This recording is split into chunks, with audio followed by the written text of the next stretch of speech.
Assalamualaikum warahmatullahi wabarakatuh. Alhamdulillahirrabbilalamin. Wassalatu wassalamu ala asrafil anbiya'i wal mursalin. Wa ala alihi wa sahbihi ajmain amma ba'du. The Honorable Mr. Fauzan Aminuddin, SPD MPD, as a lecturer in this speaking for formal interaction class.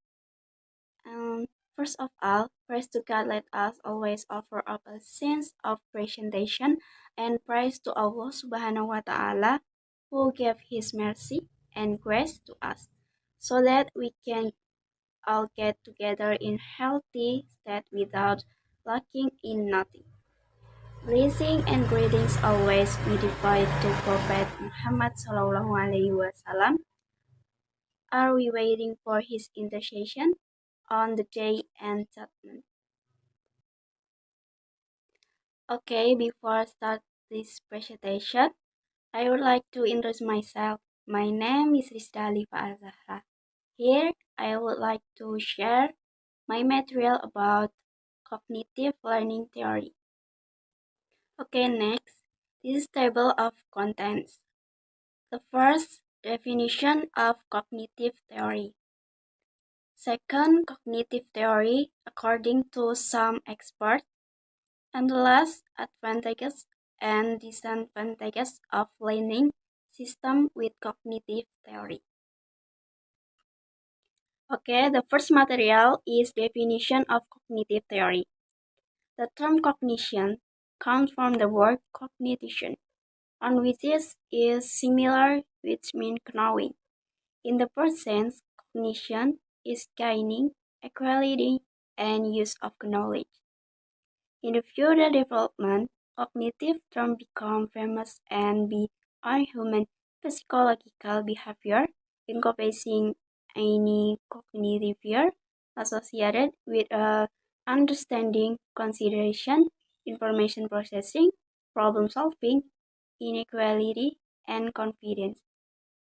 This brain center realm is also connected with a concentration, will, and action feeling associated with the domain of taste.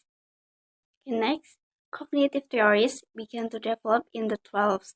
Simply, this theory describes learning as an internal activity consisting of several processing, such as understanding, remembering, processing information, the problem of prediction, analysis, prediction, and feeling. Okay, the second material is cognitive theory according to some experts. First, according to the Piaget, children are born with several sensory schematica, which provides the skeleton for the child's initial interaction with his environment. The boy's early experience will be determined by the sensory schematic. In other words, only the event that can be assimilated into a schematic is what the child responds to, and therefore it would determine the limits of the child's experience. But through child experience, these early schematics are modified. Piaget theories focus on children ranging from birth to adolescence and explain the various stages of development, including language, morals, memory, and thought. In the next, there are four stages of development according to Jean Piaget. Some of them as follows. First, sensory motor stage, age 18 to 24 months. The sensory stages are the first of four stages in the cognitive development theory of the Piaget. It explains from birth to about 2 years, and it is a fast cognitive growth period. During this period, babies develop understanding of the word truth, the coordination of sensory experience, seeing, hearing, with motor action, breathing, touching. Okay, second, child talk during this test is before cognitive surgery. That is, a child cannot use logic or change, merge or separate ideas or mind.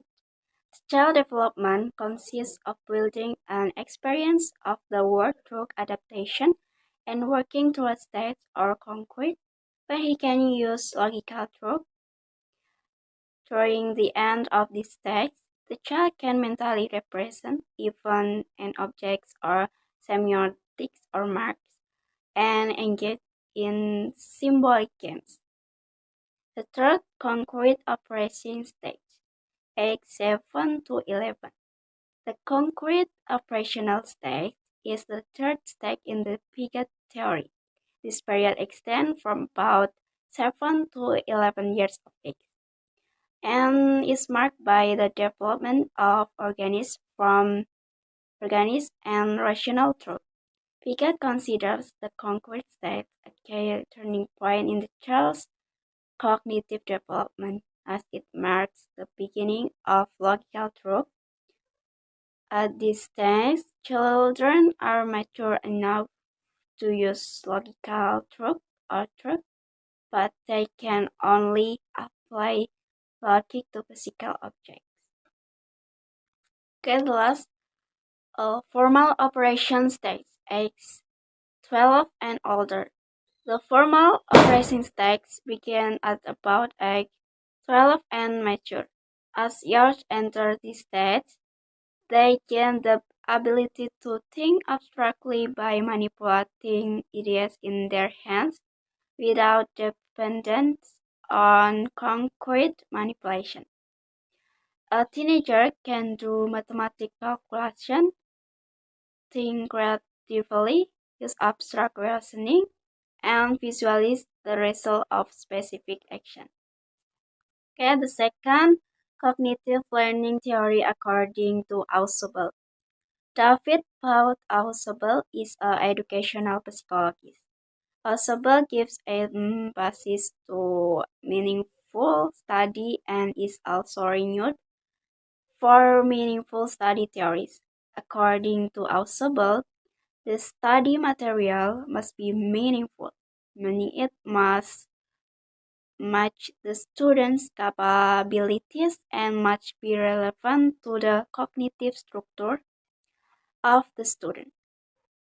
Thus, the lesson must be associated with concepts already in the student possession so that the new concepts are absorbed entirely by them. Thus, the intellectual, emotional factor of the student is involved in learning activities. Okay, the last material about advantages and disadvantages of learning system with cognitive theory. The first advantages cognitive learning theory. It makes it easier for students to understand the study material and students become self-reliant and more creative. Second disadvantages of cognitive learning theory is that theory has not been used at all education levels and in advanced education, this theory is difficult to apply. Okay, I think this is enough for my presentation. Thanks for your attention.